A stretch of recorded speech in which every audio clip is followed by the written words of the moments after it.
This is Jamie Lee. I'm here with Deborah Tavares, and we're at the 575 Administration Boulevard, or Road, the administration building that's holding a meeting today. And here's Deborah Tavares, who's been attending the meeting all morning, and we want to get a little bit of what she's seen. It's been a pretty incredible morning. But before we start that, Deborah, why don't you hold up the newspaper from this morning of the Press Democrat and open it up there, just unfold it. And what they're showing here is that they found archaeological, historical native Pomo artifacts in the, I don't know if it's Coffee Park or Fountain Grove, but effectively this will become a historical site where they won't be allowed to rebuild based on Native American history. And so this is another way they're going to keep people from reoccupying the land. In Glen Ellen. Glen Ellen it is. And we expect to see more of these finds come out. So, Deborah, what did you see today in being there for the first 3 hours of this full-on meeting that includes a bunch of media, Board of Supervisors, FEMA, and who else is here? Okay, so I'm here today because we received a media advisory of this meeting held at the Sonoma County Board of Supervisors.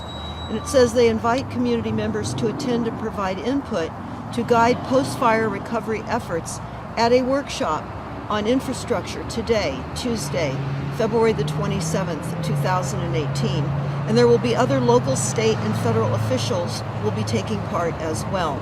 So they talk about the topics that will be discussed to include and prepare for a resilient city. It's all about resiliency, fire safety, utility infrastructure, and strengthening and improving our community warning programs. So I want to go over some of the things that I heard in this meeting. It's very diabolical. All the perpetrators of this event are here. They're building up from a planned disaster by the use of directed energy weapons, which you can hear that interview in full by Googling the plan to burn up Northern California. And of course, this is on your site, stopthecrime.net. Yes, and I am, of course, Deborah Tavares, and I do run the website stopthecrime.net, where you can find that plan to burn up Northern California as well. But the agenda here today by the perpetrators here in Northern California was to again discuss the community warning program, preparing for a more resilient county. Now, for many of you, I've reported on resilient cities. I would recommend that you go to the YouTube Kill Cities by Rothschild and Rockefeller to understand what resilient planning is all about in your town.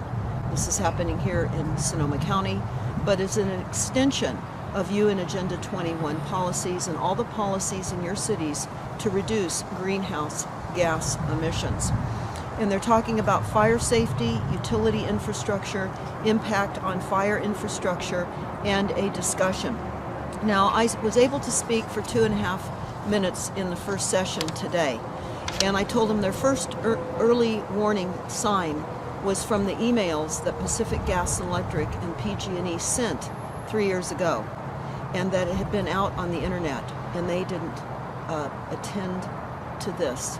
There was no attention paid to this. It was too outlandish to have PG&E and Pacific Gas and Electric talk about the use of satellite lasers on Northern California. Specifically, they said Sebastopol, which is, of course, in Northern California. But there is a second plan on that discussion, the plan to burn up Northern California too, and I advise them that that has not yet happened, but it will. So I would urge everybody to listen to the entire 2-hour presentation. It covers 2 radio shows on the Jefference Radio Network, of which I was affiliated with at the time. But today's meeting is diabolical. This is really like a deadly computer game going live. What do I mean by that? Well, they're talking about deploying cameras throughout this area. They say that it will take about 30 cameras, 20 to 30 cameras. They will have a 150-mile range. They will have infrared so that you can observe in real time, 24 hours around the clock. And they say that it will be a hardened network, and it will be tied up and connected to Amazon in the cloud. And these cameras will be less expensive for Sonoma County, Napa, and Lake counties to deploy which they said they need them because of fires and earthquakes. These are going to be up in the air. They're putting These are up? going to be, they say that 30 cameras that'll go 250 miles. 150 miles. 150 mile range to do what? Why are they? Yeah, to be an early warning visual For fires. in real time on fires and or earthquakes, whatever type of destructive weaponized weather assault any of us get. These cameras will show them in real time. They say that the first responders will know in real time where to go. And they were talking about how there has been no training in the social science of disasters. And one city council member said that we need to have a monthly training session with all the public here, much like they had in San Francisco years ago with a drop, tuck, and cover. So they want to have a neighborhood watch. They want to have a neighborhood education where people are training on a monthly basis for the doom of the weaponized weather assaults on all of us. Which can also be used as see something, say something, Absolutely. turned around on us and spying on each other. Yeah, in fact, that is exactly what they're saying, Jamie. They're saying that this has got to go from top down into our neighborhoods. And that in Oakland, they conscripted about 20,000 people to report from the ground after all of the major events that Oakland went through. There has been FEMA here this morning. There has been, and the next session, which is going to start here shortly, is going to be all about making Sonoma County resilient. So again, I asked all of you to type in 100 resilient cities, and you'll find out who's behind that. It's Rockefeller. You will understand that this is for climate refugees. This is what they are doing globally now and in the United States. They are creating climate refugees to herd us in to available housing after they have literally destroyed the housing that is available to us. And as we pointed out as we started this program, already showing why some homes will not be able to be rebuilt because of the unearthing of relics, ancient artifacts. This is going to expand. We're going to cover this locally. We're boots on the ground. We're coming live right now. Again, today is a very monumental day here in Sonoma County. We will be posting this entire meeting on stopthecrime.net so that you can watch it in segments. It is something extremely important. I realize that it is a long post, but there are segments in it that all of you need to take the time to watch and listen, because this is headed to you. And this is as a result of a weaponized weather assault. And that is now the new norm, increased weaponized weather assaults. We have been told that fire season in California will no longer be just a fire season as it had been in the past. It will be all year long. And we know certainly with the plan to burn up Northern California, how they're doing that with killing the trees, with all the toxins from the chemtrailing, the drought that they keep us perpetually in, and we're in a drought again right now. Greatest drought in the history of California. Last year was the greatest rains and snow, followed previously by the greatest droughts. And this last summer was record temperatures, and then we got torched out. So we're under attack here. Deborah, PG&E is Pacific Gas and Electric, our local electrical power supply. Can you speak and talk to me what you talked about last night with me about the documentation on our homeowners' bills with PG&E about the EMF frequencies? Yes, actually, I will be putting that up on stopthecrime.net, but the bill inserts in our monthly billing with Pacific Gas and Electric and also Southern California Edison. Any of you listening right now can just type in and look at your bill inserts online about the explanation of EMF, electromagnetic frequencies. They describe electromagnetic frequencies as something that is common to our use of electricity and appliances, etc. They are saying that the health deficits of electromagnetic frequencies is inconclusive by international, national, and California standards. While they say there's no known health effects or or problems from the electromagnetic frequencies, they then negate what they say by saying, but it is inconclusive, and consensus requires that they continue to review the subject. So what is happening in our bills is the admission from our electric companies and gas companies that they are saying that it in fact does cause health damage. So, and they're not sure as to what effect it's caused by or how much it's causing, so they must put the disclaimer in the documentation we get mailed every month, correct? And they do. And what they say is that if we're concerned about the amount of frequencies that we're receiving, if we have sensitivity, many people are EMF electric sensitives, they say that you can reduce your own frequencies in your homes by turning off your appliances, not using an electric razor, not using a hair blower, not using your flat screen television set, your cell phone, etc. Turning off your Wi-Fi, moving it away from your head, I think. Yes, moving it away from your head. In other words, they're making it our responsibility to reduce the increased frequencies that they're killing us with. And they've warned us, so legally, like all the rest of the drug companies with all the syndromes, they say they've warned us, so it's caveat emptor, it's our responsibility to take charge of our own lives and what's happening to us. That's absolutely correct. So we will have this up on stopthecrime.net. It will be at the top of the homepage so that those of you who have not received this in your billing, you can see what they're saying to us in our bills. It's diabolical. This is and there's other meetings like the 5G going in here, as we've chronicled before. There's 4 meetings going on because there was a newspaper article about people protesting putting in the 5G, and now they're hosting 4 meetings as well.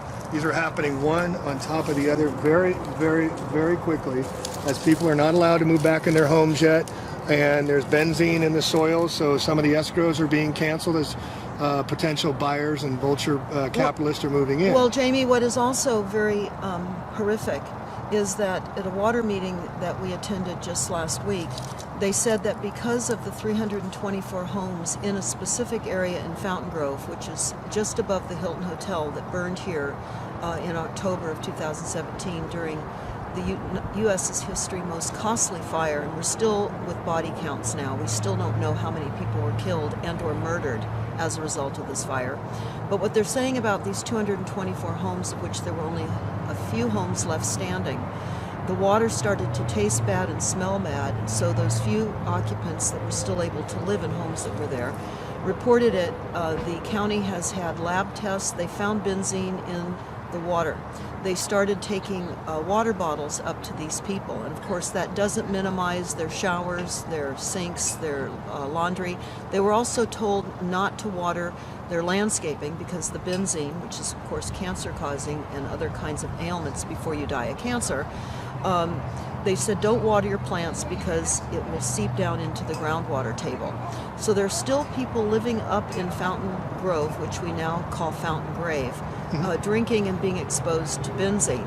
But what they also said at this meeting was that the city would issue building permits for rebuilds in that specific benzene-contaminated area, but they would not be issuing occupancy permits because the benzene and the infrastructure of the water system would have to be replaced, and they're still working at getting to the bottom of this contamination, of which they claim they don't understand what the bottom of the contamination is, just like they're saying they don't know what the reality of these fires are, and they still haven't weighed in on that. 4 months later, they still cannot tell us officially, with all their experts and forensics, fire forensics, and Captain or Chief Ken Pimlott of CAL FIRE, I called him out directly.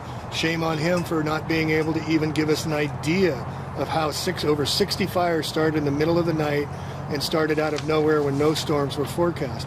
So I wanted to kind of finish this on a positive note. I went to a wonderful meeting that you put together last week, a health symposium, Deborah, and it was so wonderful to see the activists combined with health practitioners.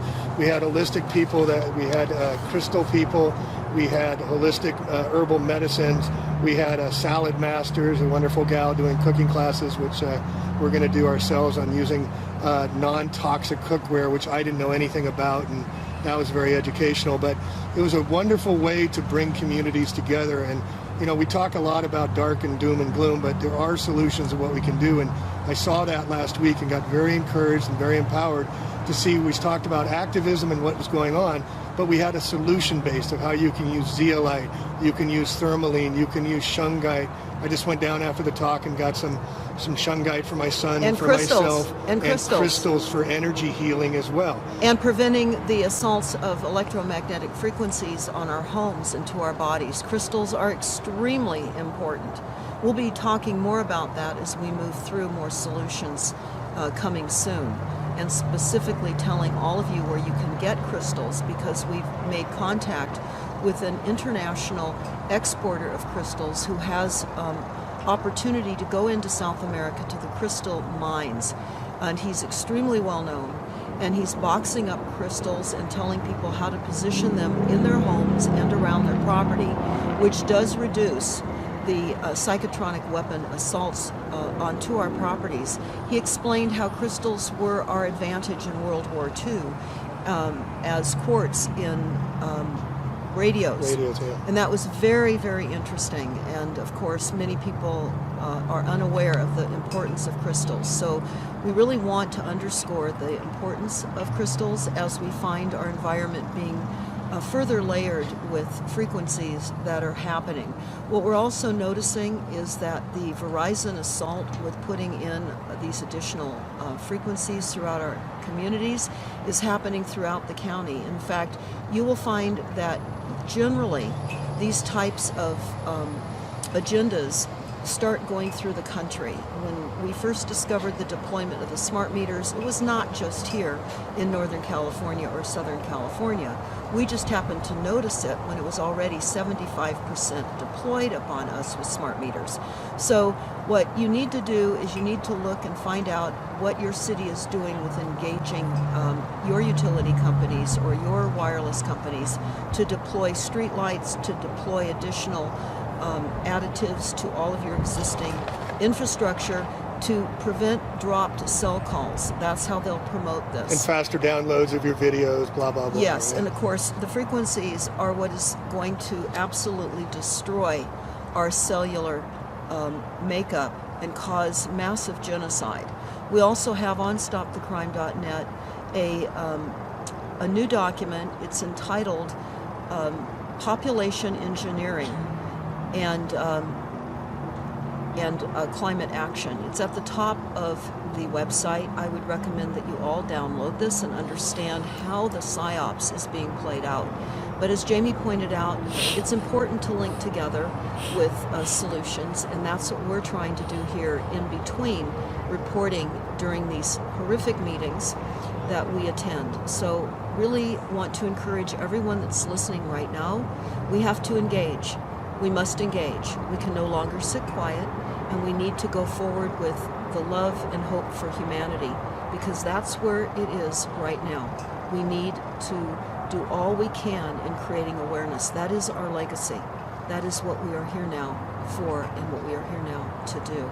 So thank you so very much for listening, and pass this information along far and wide. More importantly, I will leave you with this. We have primary water. We do not have a water shortage. This is the PSYOPs now being played out in Cape Town in South Africa. They've just extended the 0 day that they keep talking about, no more water. We discovered the PSYOPs being played here in Northern California in a town called Mountain House. Mountain House, about 4 years ago, was being shown throughout the United States as running out of water in 10 days. When our research team called some realtors in Mountain House, we discovered that they did not even know that their town was being used as a PSYOPs.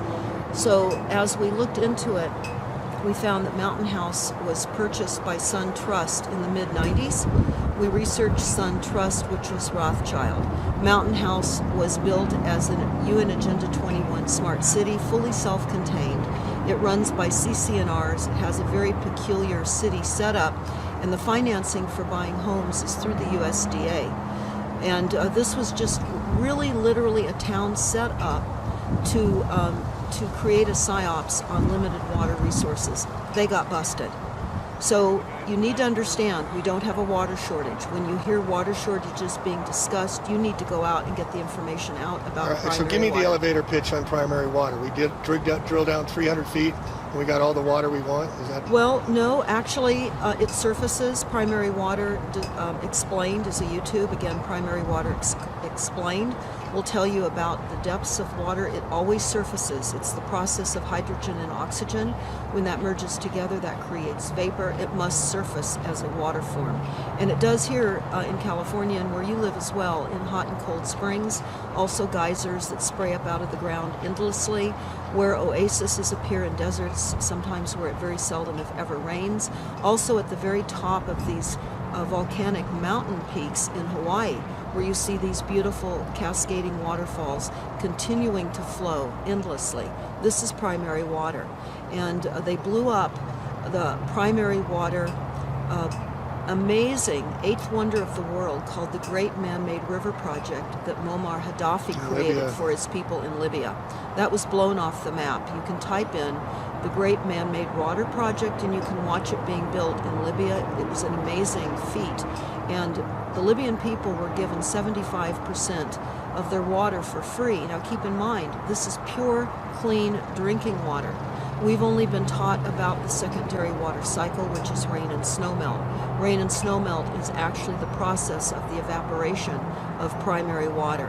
So all of you need to know, we are floating on water. We are the water planet. And oftentimes we don't need to access it deeply, and sometimes we do. So again, primary water explained is a good illustration on how you access water. So creating these false scarcities, we can make a scarcity and we can control prices just like we do with the oil, now switching to batteries when we've had free energy for over 100 years with Tesla. And what I understand with the attacks on Libya, Gaddafi, there's a wonderful, Muammar Gaddafi's manifesto, he had those people living in pleasure. They had free water, they free had homes, free education, and it was a model for the future, and that's why they took him out. And he was just getting ready to back the dinar with gold. He wanted out of the Rothschild network. Just like Lincoln was going to back the greenback and Kennedy was going to switch to the dollar. They will not allow that to happen.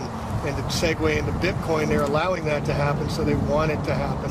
It's not just rogue bunch of guys putting it out. They're going to a cryptocurrency and getting rid of the dollar bills, and then soon we'll have tattoos with our old datas on us and the rest of this. And the next segment, we're going to get into wetware. Yes, and I would urge all of you to go to primarywater.org. Share this site far and wide. Our children are getting very depressed, and I just was hearing this morning on the radio, Jamie, that they want 12-year-olds now to take a survey because they're seeing depression in children, and they want to start medicating them and having them go to seek psychiatric intervention. And of course, why not? Our children are being taught that there's just too many people using too much stuff, and that's not true. And we need to do all we can to raise our children up with the idea that the scarcity is not real. It's an entire psyops, building new markets up on top of false scientific realities. So we can do anything that's positive. It's to share the good news of water. Plentiful, pure, clean, fresh drinking water. So we're going to be going back into this meeting shortly, and we'll have more to share as we roll into the afternoon here in what's left of Northern California. And I just wanted to add another thing with the water is grow your own food, folks. Teach your children how seeds work and where things come from. Get them as self-sufficient and as self-reliant, because as they're cutting down, we're going to have the market collapse. And when the market collapses, there's going to be a lot of poverty going on. They're already cutting 30% off mental health. They're kicking out the homeless again, cutting funding for everything. And this is while the Wall Street markets are doing extremely record highs. When the markets correct, which they're starting to do now, all of this will collapse. So we'll become self-sufficient, self-reliant, and join your community and join your neighbors. And I want to just take one moment here to thank a hero of mine, and that's Lou. Lou is on the cameras behind the scenes doing all the work, supporting Deborah and giving her the energy to come out here and providing the resources so you can see all this wonderful work this woman, this courageous woman is doing to help bring awareness, to help be the change we have to see. And please please support Deborah at stopthecrime.net and do it yourself. It's not her doing the work that's going to make it better for everybody. It's all of us taking what she's doing and leveraging off it yourself in your own communities and in your own towns. Well, Jamie, while I appreciate the gratitude given towards Lou and myself, I also want to thank you, because while we only recently met, I want to say that it is so important that all of us connect with people that understand. That will help to fortify all of us. Stay aware. Watch Jamie's channel. What is your channel now? They keep taking me down. It's the back to the original one of Plain, A-P-L-A-N-E, Truth. And you can look it up and see how long I'm still up, but this is such important work. And just to make really clear, this is going to happen everywhere, or is happening everywhere, these rollouts. And we're called to these times, folks. It's time to step up on the plate. It's not about you. It's sacrificing for the sacred, like our parents did, like their parents did. And we're going to be the change we have to see, but it's not going to be the end result. We have to start making the change. And thank you, Deborah, for everything you're doing. Thank you so much. And thank you, Lou. Thank you, Jamie. Catch you next time. That being said, this year is starting to look like a severe season for flu, and maybe more severe than last year, which was also bad, said the head of the CDC's influenza division. There's lots of flu in lots of places. Recently, there's been an uptick in activity by another influenza, and they talk about various viruses in this article, and they talk about warning that even if the season appears to have peaked, flu viruses will circulate for weeks to come, and people should continue to take precautions against getting infected. People over the age of 65 are being hospitalized for flu this season more than any other population. They're targeting that population for genocide. Even people age 50 to 64 are being hospitalized in large numbers. Flu often hits the ends of age spectrum more than the middle, and that's the case this year as well. A grim tally may continue to rise in coming weeks of deaths. Officials feared that the flu vaccine may not work particularly well this season, but it appears to be faring slightly better than expected. Preliminary testing by the CDC suggests the vaccine is probably more protective than it was in Australia during its 2017 winter. The Australian interim estimate suggested that the vaccine was the main virus that was able to affect the H3N2, was the main virus that during their most recent winter was only about 10% effective. Only 10% effective. That means if 100 people got the flu shot and all were exposed to the HN2 viruses, only 10 would have been protected. Again, only 10 out of 100 would have been protected with the vaccine. They go on to say that it looks more like the H3N2 portion of the vaccine is performing here like it did last year, when it was 34% effective at preventing infection. Unfortunately, that's about on par for the flu shot's H3N2 component, which is the weak link of flu vaccine. The CDC should have interim data on the question of vaccines effectiveness in the second half of February of 2018. Now understand, this is a fingerprintless scattering of bioweapons on the American population. Now I have had this vetted with higher ups, and it's conclusive. This is part of the genocide program and the Rothschild and Rockefeller assault to transform the United States by all kinds of weapons systems, not only economic, but attacks with flus as well. So I wanted to read to you some of the sections out of the NASA War Plan. This will be linked under this broadcast and on stopthecrime.net, which reveals the following and is being executed by the U.S. Air Force, DARPA, the CIA, FBI, Southern Command, Atlantic Command, Australian Department of Defense, and many others are involved in the NASA War Plan. On page 51, it talks about the use of a fingerprintless scattering of bioweapons for war strategies. and what they're doing here in this country. They talk about bacteriological viruses, fatal to disabling, short to long-term scales, undetectable, and binary means two-part system. So they're using undetectable binary assaults on us as well. They talk about, on page 52, that airborne varieties of Ebola and Lassa, etc., this is germ warfare. And they are engaged with germ warfare on the American population. Long-term fingerprintless campaign as opposed to shock and awe. These are bioweapons. Note the silent weapons system for a quiet war is fully engaged. Page 53 of the NASA war document talks about use of existing biocommatives and infection, and ideal for incapacitating people, as well as this being weaponized by the US and the USSR in the 50s and the 60s, easily transmitted via aerosol. So we know that the overhead spraying program and weather manipulation programs are also being used for the dispersions of viruses as well. We know that. It's highly infectious. They say that a 1 to 5 day incubation, 3-week recovery, tested on humans in Operation Whitecoat, which we're going to discuss in a moment. No treatment available. Now, I'm going to read some of the information from the Silent Weapons for Quiet Wars, which is an operational research technical manual and a declaration of war and genocide on the global population. So on page 6 of Silent Weapons for Quiet Wars, this is what it says. In 1954, this was the issue of primary concern, although the so-called moral issues were raised in view of the law of natural selection.